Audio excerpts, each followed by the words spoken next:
veterans and we also have some newbies, which is super exciting. And actually, as I was considering what I wanted to talk about today with you all, one of the things that really came to mind for me was, what do I wish I had been told kind of towards the outset and towards the beginning? And so, Clay, obviously you've got your business for 7 years, and so I'm curious to hear what you've got to say. And the thing that's really incredible here is that each one of us has something to contribute. I'm the one with the mic, and I actually have a physical mic here.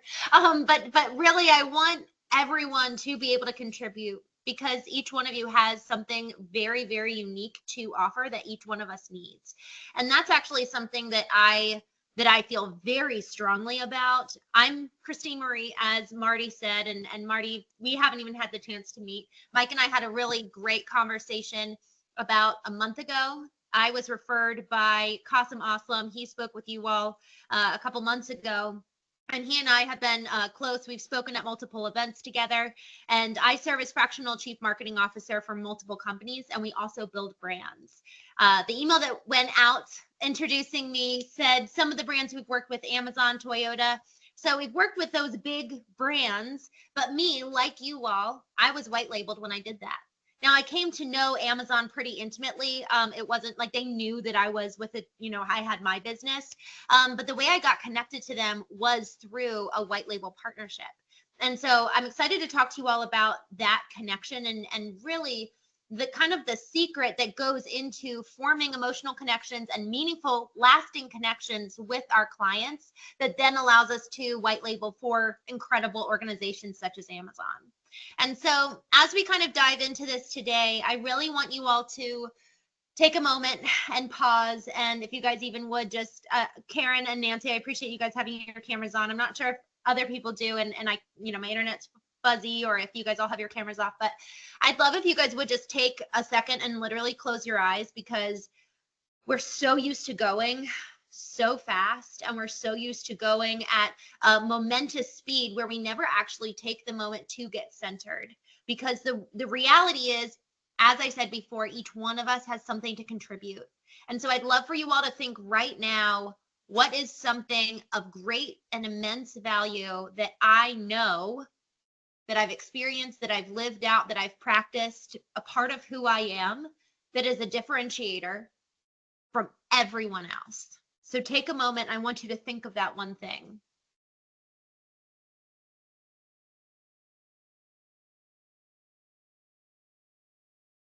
Okay, open your eyes.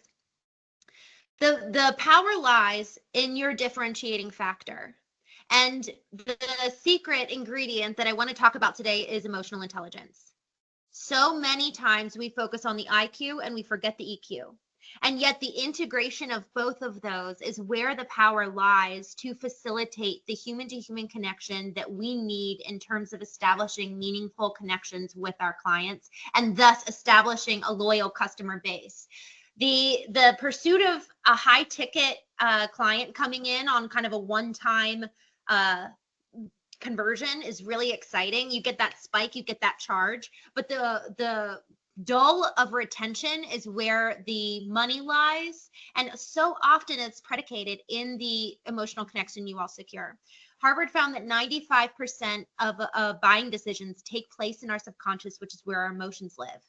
So we have to be tapping into the emotions in the way we market and the way that we sell our clients. And so I want to think about what you all just were kind of dwelling on, that key differentiating factor between you and everyone else. Who wants to go first?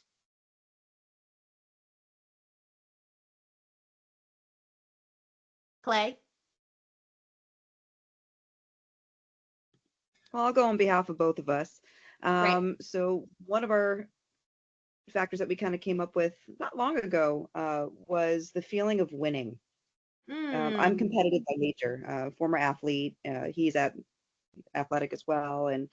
And when it comes to not just winning their business, but helping them, like helping our clients win that top spot, that's when they do well, I get excited, so that's kind of where, being a cheerleader for them essentially, but helping them win and selling that feeling of winning your place in your market.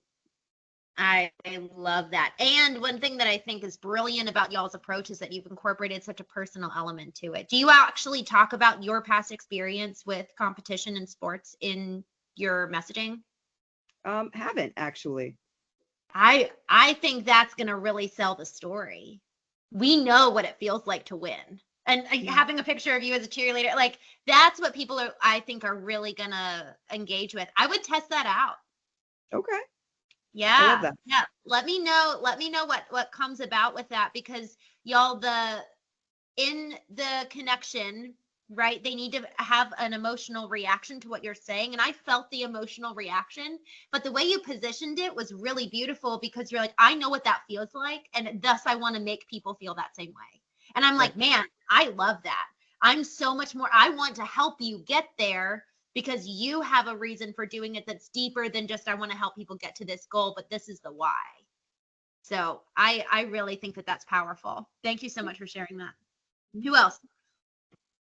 I'd like to go. Hi, my name's Dominique. Hello. I think that from what I've heard, is going based on what I've been told, is my ability to be brazen and I have the ability to see beyond what the client, a vision beyond what the client is asking for, basically stretching them to newer heights. And yeah, so those are a couple of the things that I've heard the most of throughout my career. I love that. And do you know why you possess that unique capability? I definitely know that it comes from having a multicultural background. Um, More so in the Caribbean. My family is from Jamaica. And Oh so, wow. yeah, and so it allows me to see, even though I'm born in the US, I'm from New York, but Yeah. I'm able to see two different styles of life, and it has led me to see culture differently, which I think has added to my vision of what is possible and what's not possible, and and just my love for entrepreneurship and the vision that people have. And sometimes you see people holding themselves back or keeping their vision short. And I'm like, based on my training and my background, I'm like, what have you considered this? What about this? Is this what you were asking for? Oh my goodness, I didn't know that I was asking for that. But yeah, we love that. So it's been a lot of that kind of awareness How that I've been, cool. yeah. That's so, and Dominique, have you gone through a transformation yourself of being able to see for yourself and bring that into fruition and manifest that for you? Yes, in many regards. For one, we developed brands in my agency, and then I went through a rung of transformation there, and then I just got my master's in branding, which we had to do a deep dive into who we are as branding Nice. professionals, and that brought about Brazen actually. My class agreed. And Everyone's like, yes. yeah, and those are everyone who's known me the least. So I'm like, if you guys like it, I like it. You're gonna like it. And then, just in observation with clients, I've just seen that to be true too. That's amazing. Thank you so much for sharing. That's so, so, so good. Who else?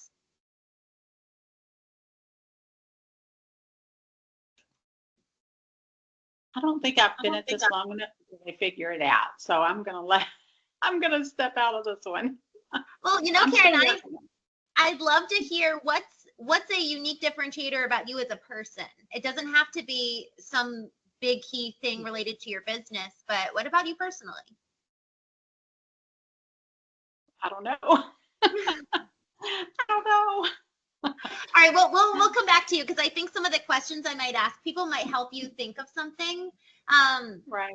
But I'm really excited because, Karen, if you can walk away from this with something very tangible that's an expression of you that is different than everyone else. I mean, you've got a unique soul, and we just have to pull that out of you. What is it about you specifically that not only why should they go to you in business, but why should they emotionally connect with you on a personal level that then lends to them consistently repeating business and trusting you with their business and their clients. So we'll come back to you. Okay. All right, who's next?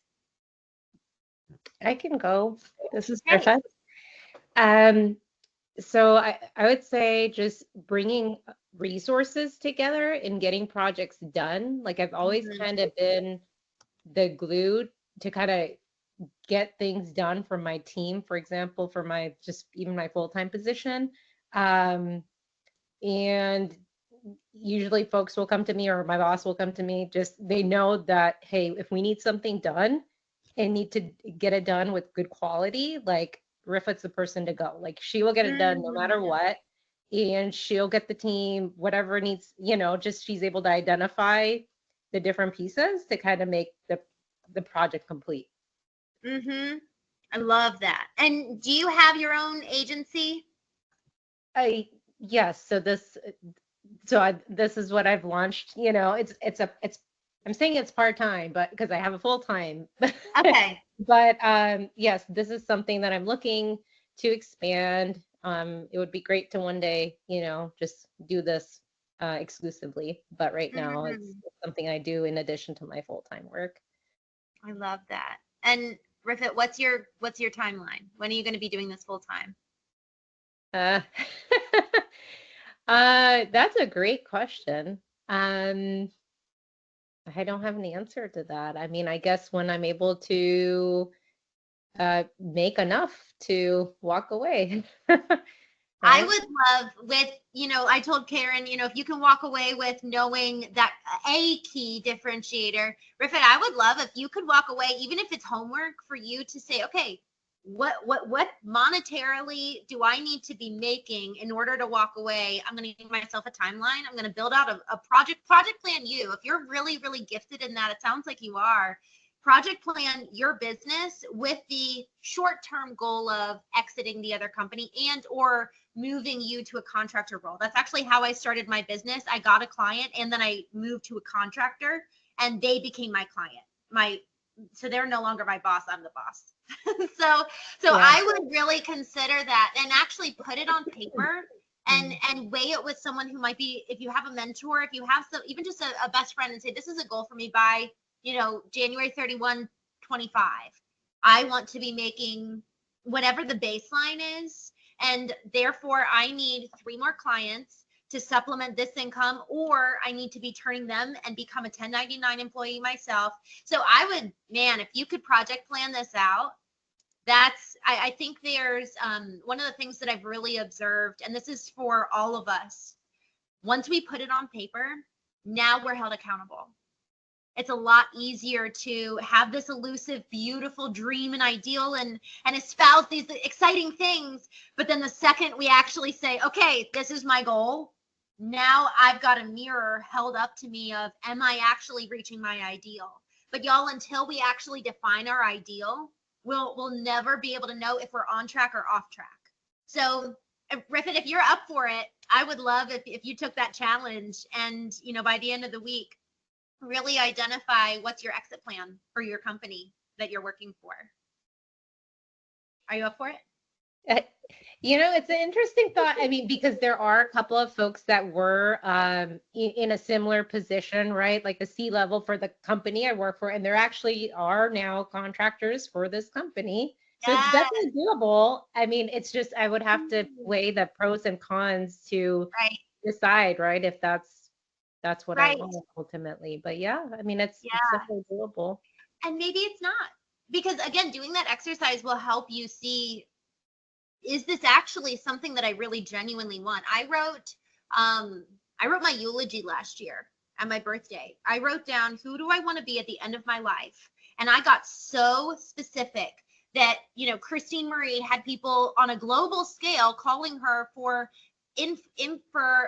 guidance on impact, boots on the ground kind of mission. So it's like, okay, I also said I wanted to have traveled extensively. I said I wanted to have loved my family well and prioritized my family. And then I had to do a step back and do a hard analysis of, am I actually living my life right now to get me to those goals?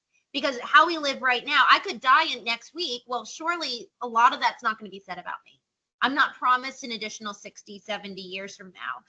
And so I need to take radical responsibility today to clearly identify who do I want to be, and then work backwards and identify, okay, I either need to change my eulogy or I need to change my behaviors. And so with that, I actually took some drastic actions last year. After writing my eulogy, I took it and turned it into present tense, and it became my manifesto. And it's something that I read on a daily basis.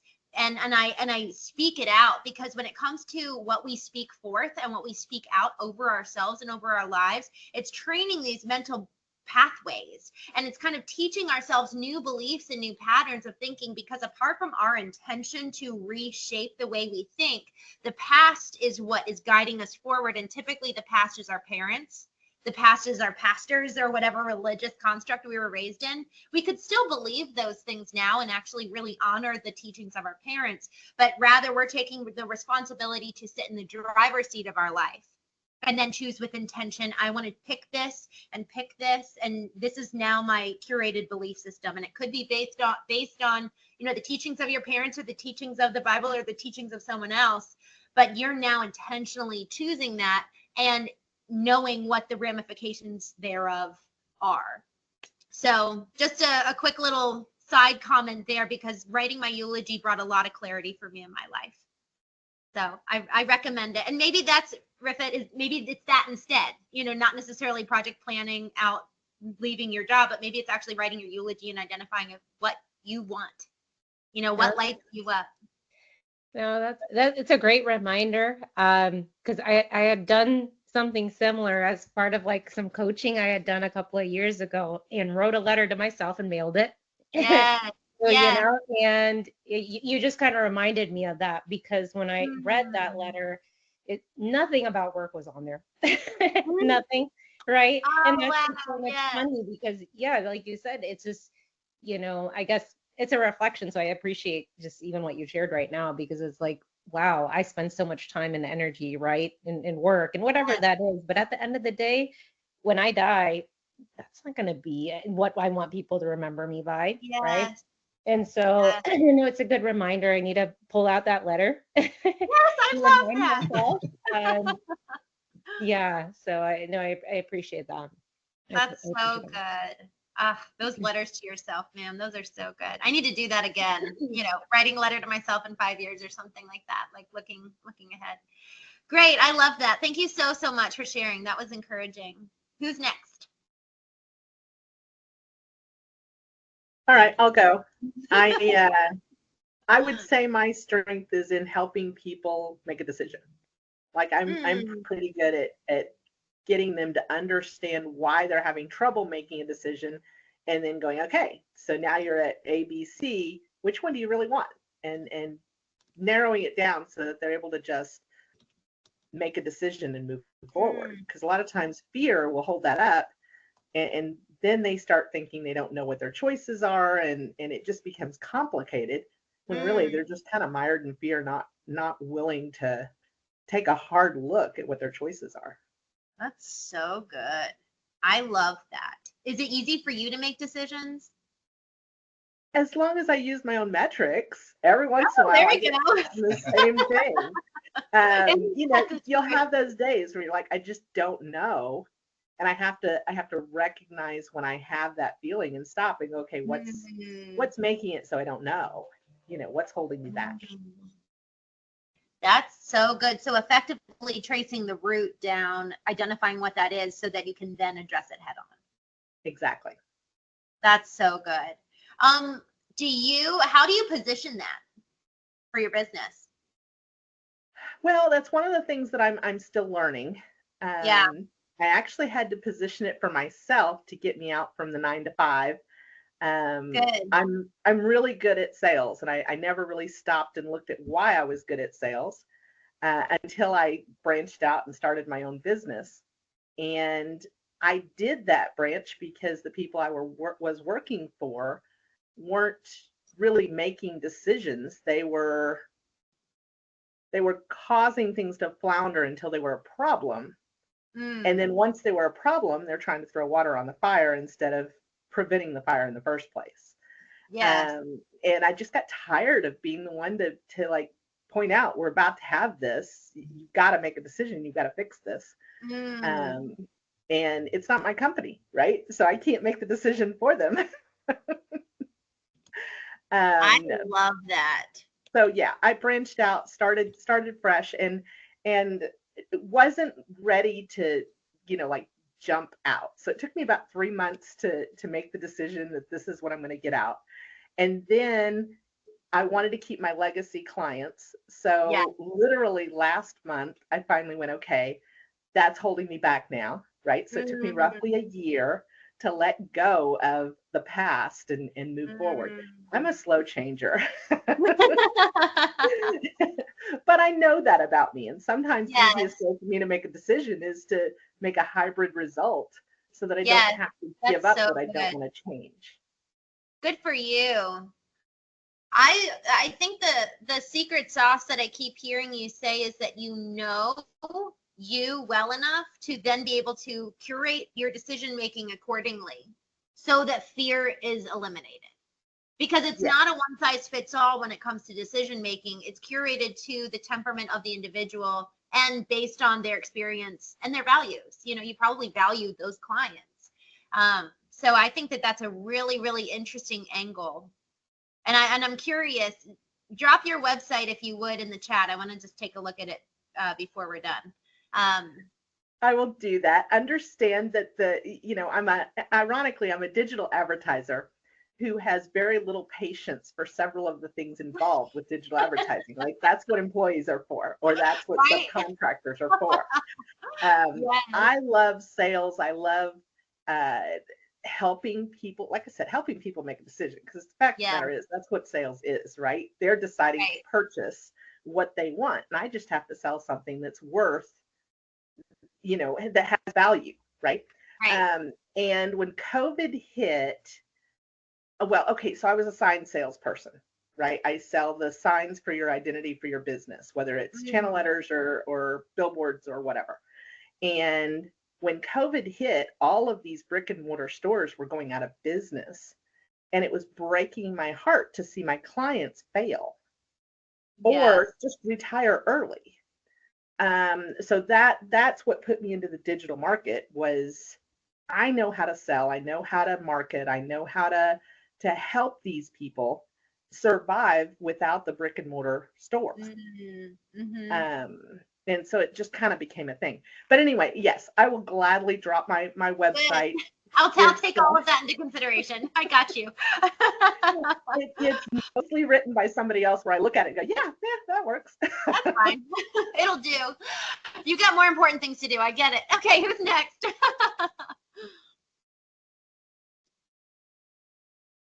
I can call on people. All right, Krista, you're up.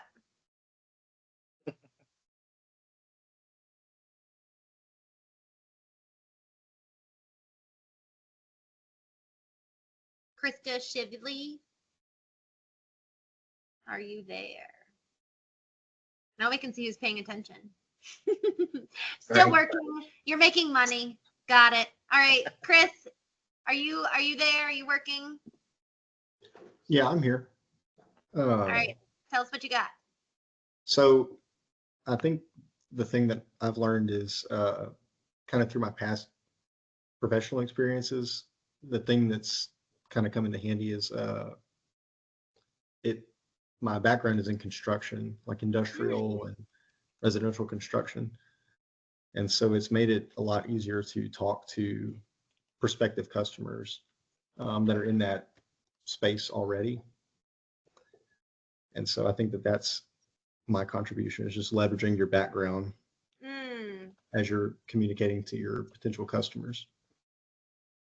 Chris, I love that. What is it that they resonate with most when you're leveraging your background? What is it that they really like, eyes light up, like aha moments that resonate with what you're saying? I think if I had to say like one thing that has stuck out in particular is, having done that for a few years, like what they are doing, I kind of know we have common language, and I have an Mm. understanding for what their business looks like on their side. Mm-hmm. And so, you know, to somebody that, like in construction, that maybe doesn't deal with digital assets very much, Yeah. or doesn't have that understanding of how impactful it is now, it does help to be able to say, like, hey, this directly correlates to you putting on more roofs, or you doing more framing packages, or, you know, whatever they're Yeah. actually offering. And so that's been something that has been very helpful. Mm-hmm. And I feel like it makes it easier to have that conversation. Yes. Yeah, and there's a trust factor there too. Like, you Yeah. know what it's like. Yeah, and that's, in fact, I'm texting back and forth with a guy right now, and, like, you know, they work sun up to sundown. So I've been there personally, and so I think it helps that they know that I understand, and, you know, vice versa. So, That's so good. but Thank you so much for sharing that. What I'm gonna do, y'all, is I'm gonna come back to each one of you with one or two thoughts and or questions. So, Chris, I'll circle back to you in a few minutes here. Let's go ahead and get to. I'm gonna go to my next page because I think we've gotten through everyone here. Brian.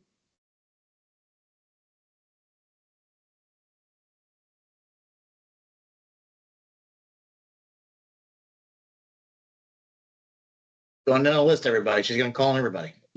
Yeah, everyone's done. Yep. Sorry, it cut out. What's the active question for me? The question for you, Brian, is what is it that makes you very differentiated from everyone else? And this is ideally something that is a mix of the personal and professional, something that's unique to you and what you bring that would Sure. make someone choose you. Yeah, so I have ADHD, and I would say, thanks to my ADHD superpowers, I'm very good in a clutch. So I did a corporate life for 24 years. Now I've spent a couple turns in some part-time retail jobs, but I'm good in a clutch. I'm one of those people that, unfortunately, because I always did so good, my bosses always came to me with more, more, more. They didn't necessarily do that with everybody else. So it was, but they also didn't necessarily offer me more money to do more, more, more. So, but anyway, I am 49. I didn't learn I had ADHD until age 46, and Wow. so it's been a journey to. I mean, I can see the thread through my whole life. It wasn't a surprise at 46 when I knew what to look for regarding the ADHD, but I would say it's, like personally, when my kids and their mom and I were on a road trip, we had our van get totaled by an unknown object that hit the roadway. And when everybody else was frozen in absolute fear, I was immediately on the phone calling 911, calling, Yes. our auto insurer, calling and getting a tow truck lined up. And so it's just that. And then corporately, I also did crisis management, business continuity, and disaster recovery. I did that for, I would say, most of my corporate career. And so just looking at ways to keep a business going, trying to fix problems systemically. I like to do that systemically. I used to, and still do, live by the quote, if you give a man a fish, he gets to eat once, but if you teach a man a fish, he eats for a lifetime. And so I try to look at things from kind of a process orientation model. So good. Thank you so much. I love that. There's a lot that you said there that's gold. We'll come back to you in just a few. George, you're up.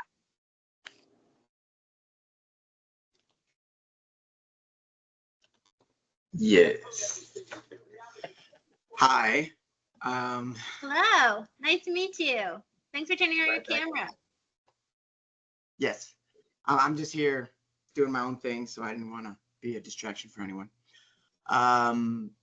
But what I would say I bring to my unique talent is I am highly detail oriented. I take a lot of pride in crossing the T's, dotting the I's. I'm a grammar Nazi. I like to let people know, either whether it's anyone I'm working with or whatever, that I have control and awareness of everything. I don't let things slip through. And also, like the previous speaker said, I'm highly deadline driven and work well under pressure. Yes. I love that. Cool. That's amazing. I love how you positioned this as these are your superpowers. You know, I think that that's exactly the right way to position it. So I've got some questions for you, but I'll circle back in 3 minutes. I'm hoping we can knock through these next ones. Ian.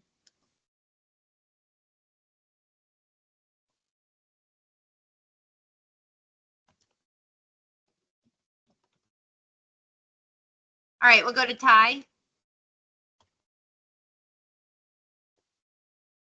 Okay, I am on the it's my first day back at work. I've been sick for a week and I'm on meds and so I might be a little slow, hopefully not. Oh gosh. Well, you look good. All right, Thanks for joining on camera. You know, I think I think one of the things that I think really separates out not just myself but also the people in my company, you know, as a differentiator is the way that we think through problems. I think that we're really good at problem solving. We had a great experience today with a client who had he wanted to stay high level. And so we stayed high level with him because he just couldn't get in the weeds where he needed to get, because he really had some very complicated things that he needed to sort out. So we stayed high level with him. And then kind of towards the end, I said, okay, so for a minute, let's just kind of get in the weeds. And I'm paraphrasing, right? But I said, let's just get in the weeds. And I asked a couple of questions and we totally just turned the whole project around. He got so excited. And we were able to kind of like, speak on the high level, but then also kind of take him down a little bit. It was a really exciting moment. So I think being able to like sort out very complicated problems. So we build apps and we build websites that do like amazing things. And so a lot of times that means that we're having to sort out algorithms that solve problems and do mathematical equations and those kind of things. So it's just exciting to be able to see our clients come in and say, oh my gosh, I want this to be done. I have no idea how to do it. And they throw us a big wad of mess and then we sort it out. That's so good. A wad of mess and you sort it out. Yeah, that's a good word for it. I love that. Ty, what's your family like? Oh, I've got a sweet family. I have kids that are almost grown. Both of them are in college, and I'm very much a family man. I can tell. I get that energy. You've got a sweetness about you. Oh, and I think that it comes through as you're talking. And I'd be curious, if as you kind of think through your personal brand, right? Because y'all, the crux of this conversation is predicated in personal branding, and we'll get to that in a little bit. But I do want to keep going, but I just want to think through, Ty, as you show up online and who you show up as and who you show up to your customers as well as your family, kind of almost doing an analysis of like, how do the different values line up in representation? And do you show up in a way with your clients as you do with your family? And where is there a potential even to bring more power and more gumption? Because I can tell that there's so much about you that's very winsome. And I think it'd be cool to do an analysis and like a self audit. How do I show up and who do I want to be in every single relationship? Because if you've got an overarchingly consistent, genuine, authentic brand in general, that's like step number one. Okay, good. I show up pretty consistently to everyone. And then it's about adding the nuance. What does this person need? Do they actually need me to be more strong? What does this person need? Do they need me to actually back off a little bit and ask questions and kind of come around rather than saying it directly? And then that's where the emotional intelligence piece really, really is so powerful, because there's two different parts of emotional intelligence in the definition. It's the awareness of, control of, and expression of one's own emotions. So it starts with us. And emotional intelligence is also the ability to handle interpersonal relationships judiciously and empathetically. And so I'm curious, if you were to do that self-audit, because you have such a beautiful presence, and it's really, I feel like most people would connect with you. If you were to do an audit, how would that reflect in terms of the awareness, control, and expression of your own emotions, and then the ability to handle those interpersonal relationships with empathy and with wisdom? So just throwing that out there for consideration for all of us, but how you really stimulated that for me because you already have such a warm presence about you. So thank you for sharing. Appreciate that. Oh, well, thank you for that. Yeah. Jesse. Yes. Tell us about you. What's your superpower? What makes you differentiated from your competitors, and not just competitors, but also just in general, what makes you you? I love what I do. Mm, I've what's that saying? Like a man leaves his home and like travels around and returns home. However that goes. Like I did that with my career. I was mm, I was in marketing, loved it, but then I was like, man, I have a dream job. So I did that for a year and I yeah. realized, yeah, no, I went back and then I took 2 years trying other businesses and then I'm back. So yeah, I really love what I do. Um, I'd Mm, say that's my superpower. mm. Yeah. What was it that allowed you or that facilitated your decisions to just change jobs and try things out? And so many people are terrified of that, of doing that very thing.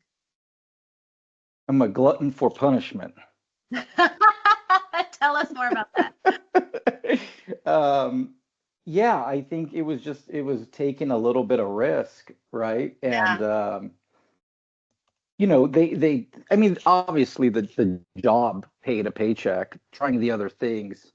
They didn't work out. So financially those were, you know, bums, but Mhm.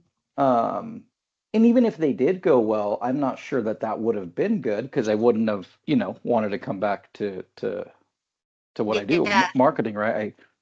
I like Yeah. helping business owners succeed. It's fun. Yes. I love that. That's so good. And Thank you then the so much. other the other unique thing, we have 7 dogs. So I'm not 7 sure how dogs. that helps my business, but yeah. I love that. That's very unique. I mean, there's probably plenty of stories you can tell with that. That's amazing. Thanks. I love it. Robert, you're up.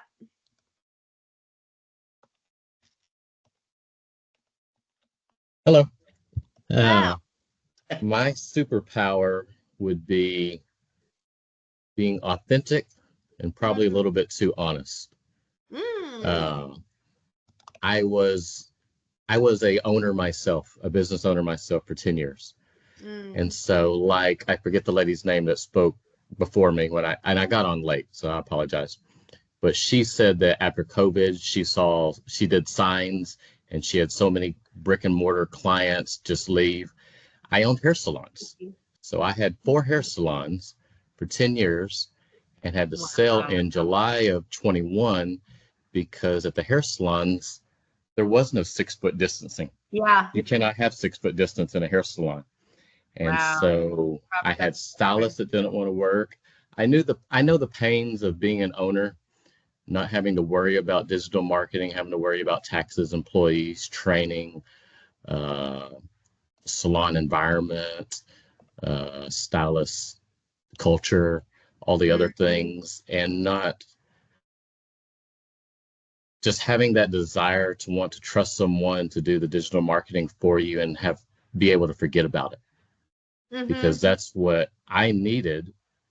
That's what I feel like if I can share my story with them, if I can, I mean, and be truly authentic and honest with them, then that first client I'll prove to them. And then, because the main thing to me is not 6 months or 9 months. If I get clients for 6 months or 9 months, then I'm out of a job in 6 months. Right. It's about continuing the role and, a lifetime commitment. And Yep. so I love that. Isn't that the truth? Yeah, I was thinking about that earlier. Retention is better than that high ticket boost in your, in your it's kind of like that high you get, but it's the retention. It's kind of the slow, steady. I completely agree. I love that. Awesome. Guys, thank you so much. Chris, are you, Chris, Ian, Krista, are you all back yet? Or should we just keep going? Okay. All right, we'll keep going. So Chris, you came off. I'm here. Hello. Yes. Would you go? We'd love to hear from you. Oh, okay, yes. I would say my superpower is just really being insatiably curious. I really like diving into different topics, whether it really doesn't matter what it is. Like if it's something that I'm interested in, I'll go extremely deep to have a strong understanding of it. And then the other superpower is really just liking to connect with different people, different ethnicities, different I would say backgrounds, pretty much anything that makes people different. I'm very curious of people's like quirks and what makes them them ultimately. That's so good. I love the curiosity factor, man, is so incredibly important because that is something that translates so much into the personal life as well. And if you're able to approach it with curiosity rather than judgment, you're able to actually be creative in whatever the solution may be, whether it's for your personal or professional. So I love that. I feel like your clients probably benefit a lot from that too. Most of the time. Yeah. Y'all, thank you so much. I so appreciate for the majority of you who shared. The reason I actually planned something very different, and I'm grateful that we went in this direction. You know, I was really, before joining, I was like, man, I really am hopeful and prayerful that this is meaningful to you guys, because I heard, and I'm again going in a different direction because I think that this is actually where we're supposed to go. I had heard for many years leading up to me starting my business and also afterwards, it was so much tied to how can you incorporate your story more into your service offerings, and how can you, Jesse, I completely agree. I really, really loved hearing from everyone. How can you actually make your story a core part of your mission or your service offerings, or your story is your differentiator? And each one of us has a proprietary brand because no one else has our soul.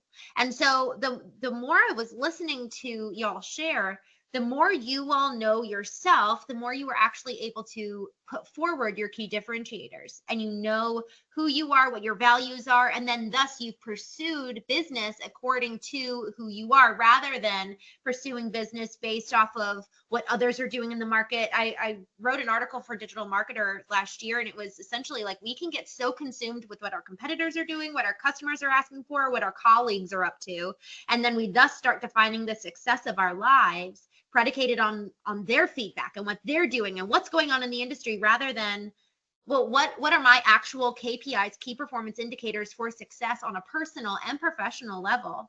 And then how do I orient my life in order to do that? And so when it comes to your personal brand and creating something very proprietary, what I'd like for you all to do, you all just went through and identified something unique about you. What I'd like you to do is go to your websites right now, go to your social media, wherever you kind of show up the most and where you feel most confident, and just take, I'm going to set my timer for 90 seconds or 60, let's do 60 seconds. And I want you all to do a self audit over how much does that superpower, the very one that you're most proud of, how much does that actually show up in your advertising and in your marketing? All right, I'm setting my timer now.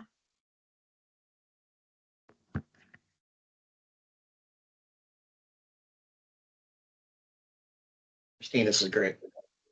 Good. I don't think that was corny at all, Jesse. I loved that. I don't even have to finish going through our website to tell you that our key differentiator is not even on here at all. Yeah. It's very clean. It's very professional. It looks, good, but it doesn't. There's nothing about winning. We have great testimonials on there, but it's not personal. What else are you guys seeing? We've got 15 seconds left, but we can just kind of start sharing. Okay, let me ask this. Who thinks that they're killing it right now?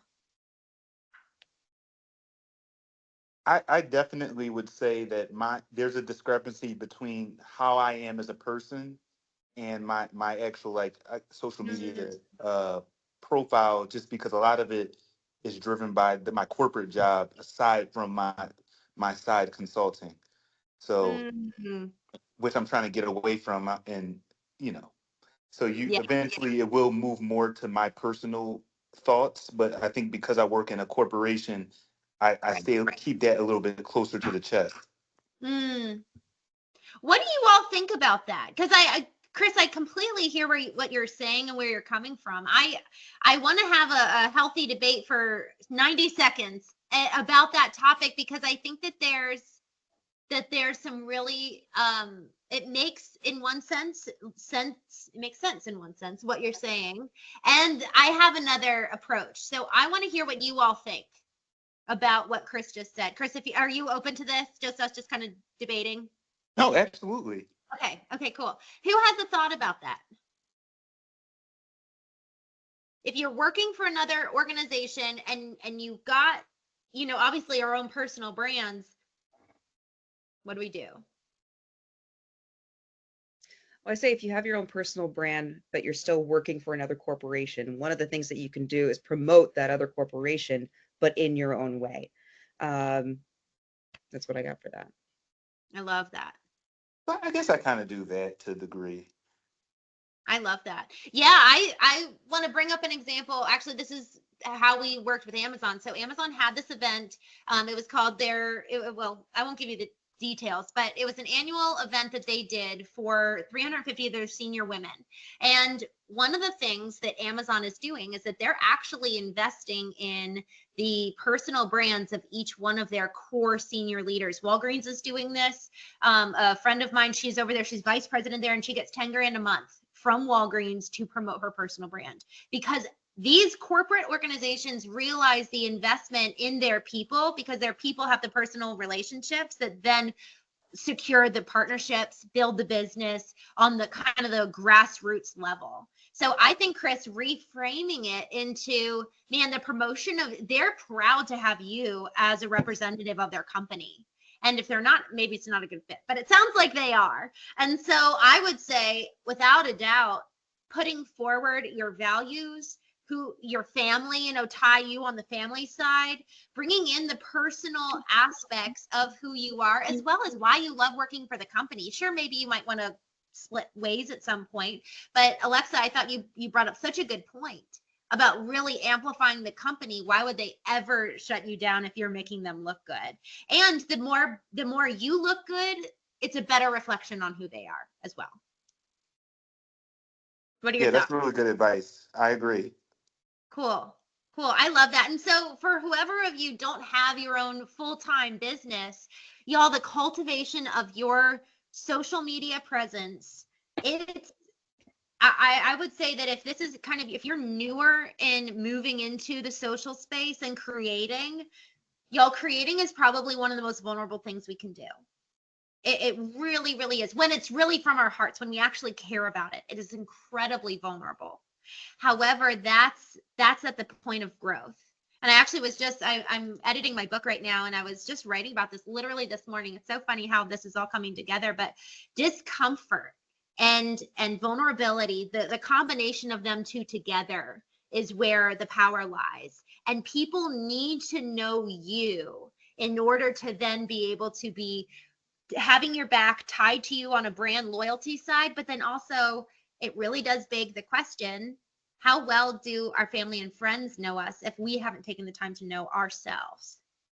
So it starts with us on the emotional intelligence level, starting with us taking the ability and the responsibility to cultivate the awareness, the control, and the expression of our emotions, and then in turn experience the interpersonal relationships with those in our lives with empathy and with wisdom. And y'all, when it's predicated from this place of really truly knowing who we are, we're able to then move forward with those relationships in a way that just has much deeper roots.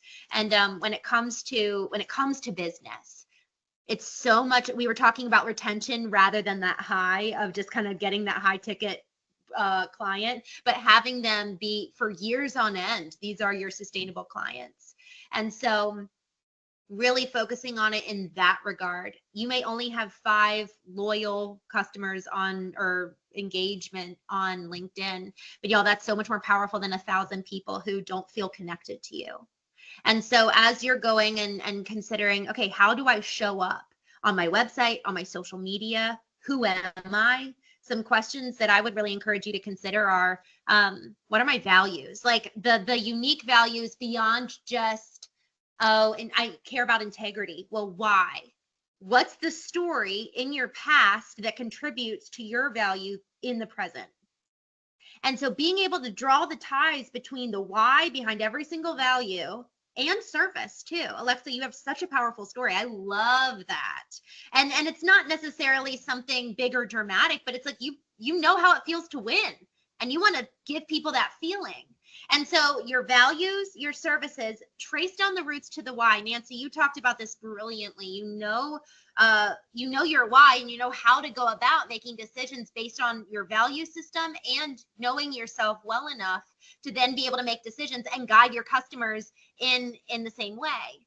So as you're doing this work, know and explore your values, trace the root why, because that turns into a story that you can share on social. And that turns into a story that you can share on your website in support of your service offerings that thus differentiate you from other people, because everyone else may have the same value of integrity, but your why is always going to be different than theirs because they never had your past. So I think I'll close out there. Guys, thank you so much. I really, really appreciate the opportunity to speak to you guys. Thank you for engaging. I know that this was different than even I expected. So appreciate y'all so much. And I'll go ahead and click on some of these links and take a gander after we hop off. Christine, thank you so much. Yes, this was a little unique and different, but I think it was definitely worthwhile to many people here. And I know I'm speaking for them, but I got value just listening and everything else. The different superpowers everybody has and how everybody is unique. And everybody had no problems coming up with something different and unique. So it was great. Yeah, absolutely. Great. Well, thank you guys. Wonderful meeting you all. Nancy, I've got your website pulled up, and I also pulled up your LinkedIn, Alexa. My name's Christene Marie. You can see the spelling there, E-N-E. So if any of y'all want to connect, I would love to stay in touch. And I'm excited to see y'all's social media content if we do connect. So thank you guys. Have a wonderful day. Thanks, Christine.